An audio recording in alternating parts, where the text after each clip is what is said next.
आज बनाएंगे बहुत जबरदस्त स्वादिष्ट रबड़ीदार सी खीर जो कि खाने में इतनी ज्यादा लाजवाब है कि सारी मिठाइयाँ इसके आगे हो जाएंगी फेल। इतनी ज्यादा रबड़ीदार खीर फटाफट और वो भी इंस्टेंट तरीके से बनकर तैयार हुई है कि अगर यही खीर आप कढ़ाई में बनाएंगे तो आपको घंटों लगेंगे पकाने में और बहुत देर आपको गैस के आगे बैठना पड़ेगा।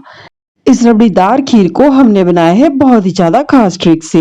साथ ही में इसमें बहुत खास इंग्रेडिएंट को भी डाला है जिससे कि इसका स्वाद तो बहुत अधिक बढ़ ही जाता है। साथ ही में फटाफट सिर्फ 10 मिनट में बनकर तैयार होती है और फिर इसका कलर और इसका टेक्सचर देख के समझ पा रहे होंगे कि कितनी ज्यादा स्वादिष्ट बनी है। इसे बनाने के लिए हमने यहाँ पे ले लिया है एक प्रेशर कुकर और आज हम खीर इसी में बनाएंगे। यहाँ पे हमने लिया है कंट्री डिलाइट फुल फैट दूध। आप कोई भी फुल फैट दूध को ले सकते हैं और खीर तो फुल फैट दूध में ही अच्छी बनती है। तो ये वाला पैकेट हमारा 450 ml का है। हमने यहाँ पे 2 पैकेट दूध का इस्तेमाल किया है और इतना दूध हमारा 900 ml के बराबर है, यानी कि 1 लीटर से थोड़ा कम। और अब इस दूध को हम कुकर में डाल देते हैं। कुकर को हमने अभी तुरंत धोकर ही लिया था तो इसलिए हमने अलग से इसमें पानी नहीं डाला है। कड़छी की सहायता से थोड़ा चला देते हैं ताकि दूध तल में लगे नहीं। अब फ्लेम को हाई करके हमने इसमें 1 उबाल दे देना है। जब तक दूध में 1 उबाल आए हम यहाँ पे बता देते हैं कि यहाँ पे हमने आधी कटोरी से थोड़े कम चावल को लिया है और लगभग 2 घंटे पहले भिगो देना है। यहाँ पे हमें सोना मसूरी चावल को इस्तेमाल करना होगा, तभी खीर बहुत बढ़िया सी बनकर तैयार होती है। और अब दूध में 1 उबाल आ चुका है तो हमने जो चावलों को धो के भिगो के रखा है उसे हम छन्नी में छान लेते हैं ताकि उसका एक्स्ट्रा पानी निकल जाए और फिर हम इसे दूध में डाल देंगे। सारे ही चावलों को दूध के साथ अच्छे से चला देना है। यहाँ पे हमने लगभग 2 मुट्ठी भर चावल लिए हैं। दूध में 1 उबाल आ चुका है, चावल भी हमने डाल दिए हैं तो अब हमने फ्लेम को लो कर देना है और लो आंच पर ही हम सारी खीर को पकाएंगे ताकि खीर रबड़ीदार सी बनकर तैयार हो और तल से बिल्कुल भी ना लगे। ध्यान देने वाली बात यह है फ्रेंड्स कि हमने खीर को भारे तल के बर्तन में ही बनाना होगा। अब हम दूध को साथ ही साथ चलाते भी रहेंगे। यहाँ पर हमने ले लिया है केसर और खीर में बढ़िया रंग आए इसके लिए हम कुछ धागे केसर के भी डाल देते हैं। आपका मन हो तो इसे डालिए और अगर इसे ना डालना चाहें तो आप 1 चुटकी भर हल्दी भी डाल सकते हैं और चुटकी भर हल्दी डालने से इसका कलर ही अच्छा होगा, स्वाद तो इसका बिल्कुल भी इसमें नहीं आएगा।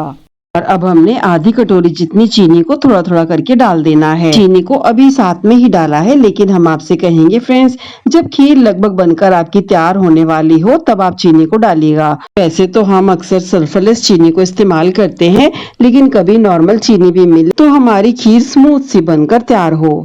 और दूध को पकते अब 10 मिनट हो चुके हैं। दूध पहले से थोड़ा कम हो चुका है और अब इसमें डाल दिया है 1 चम्मच शुद्ध देसी घी जिससे कि खीर का स्वाद तो अच्छा हो ही जाता है, साथ ही में इसका टेक्सचर भी बहुत ही अच्छा सा हो जाता है। अब हमने दूध, चीनी, घी, केसर सभी चीजों को अच्छे से मिला देना है जिससे कि खीर का स्वाद बहुत अधिक बढ़ जाता है। और अब हमने कुकर के ढक्कन में रबर और विसिल लगा के इनको हमने लॉक कर देना है। ध्यान रहे फ्रेंड्स कि हमने यहाँ पे आंच को बहुत ही लो पे रखना है और बहुत ही छोटे बर्नर पे ही इसे रखना होगा। हमें बड़े बर्नर पे इसे नहीं रखना है और ना ही हमने इसकी आंच को तेज करना है, जिससे कि कम से कम आंच पे ही खीर पक पाएगी और इसका बहुत ही ज़्यादा अच्छा सा टेक्सचर आएगा।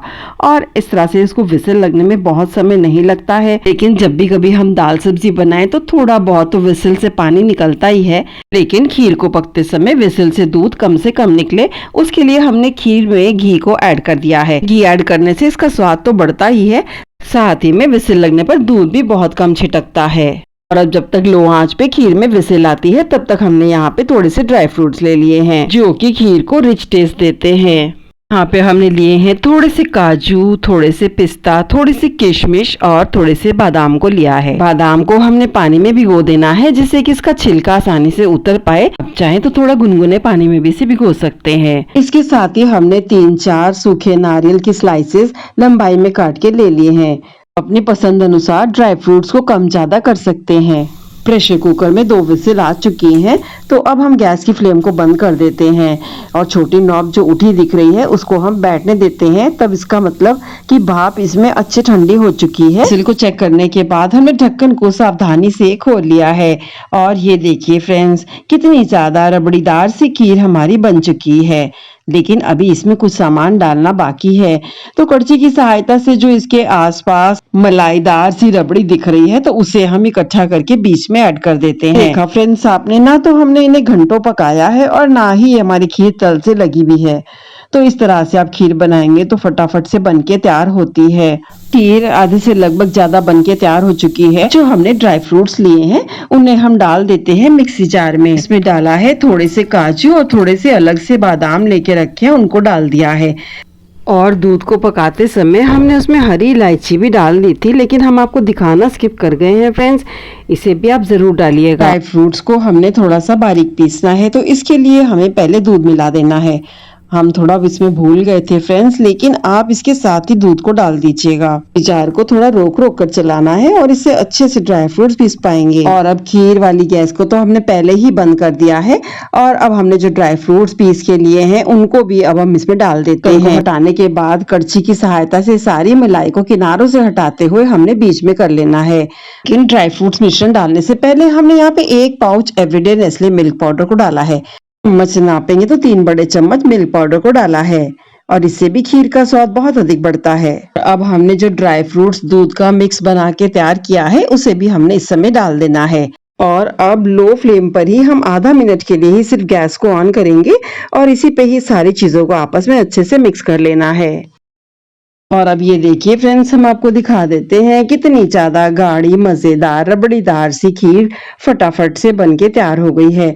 और इसको बनने में बहुत समय नहीं लगा है, ना ही हमने इसे घंटों पकाया है, ना ही हमने गैस को भी घंटों चलाया है। देखा फ्रेंड्स आपने, इतना ज्यादा इसमें मेहनत लगी है, सिर्फ 10 मिनट में बढ़िया रबड़ीदार सी खीर बनके तैयार हो चुकी है। खाने में इतनी ज्यादा स्वादिष्ट और लाजवाब है फ्रेंड्स, वो तो आप इसे बनाएंगे खाएंगे तभी जान पाएंगे। पर चाहे कितने भी मेहमान क्यों ना आ जाए, कोई मिठाई समझ में ना आए तो इसे आप फटाफट एक तरफ बनाकर तैयार कर सकते हैं और इसके आगे सारी मिठाइयां ही हो जाएंगी फेल। तो हमने इसको सजा दिया है बादाम, पिस्ता और किशमिश से। मजेदार स्वादिष्ट रबड़ीदार सी खीर बनके तैयार हो चुकी है। और जिन भी मेहमानों को आप खिला देंगे इसे एक बार, तो वो पूछेंगे जरूर आपको कि आपने इसमें डाला क्या है, इसको किस तरह से बनाया है। और इस बात का तो हम दावा करते हैं फ्रेंड्स कि ऐसी खीर आपने ना आज तक तो बनाई होगी और ना ही इस तरह की खीर को कहीं खाया होगा। कहीं भी आपको रेसिपी ऐसी नहीं मिलेगी फ्रेंड्स। बहुत ज्यादा स्वादिष्ट मजेदार बनती है और जब इसे एक बार बना लेंगे तो हमें कमेंट सेक्शन में बताइएगा जरूर फ्रेंड्स। खीर को बनने के बाद हमने इसे थोड़ी देर फ्रिज में भी रख दिया था, जिससे कि इसका स्वाद चौगुना हो चुका है। जबरदस्त स्वादिष्ट सी बनकर तैयार हुई है। हमारे कहने पर इस रबड़ीदार खीर को एक बार जरूर बनाइएगा फ्रेंड्स। और खीर पसंद आए तो हमें लाइक और सब्सक्राइब करना बिल्कुल ना भूलें।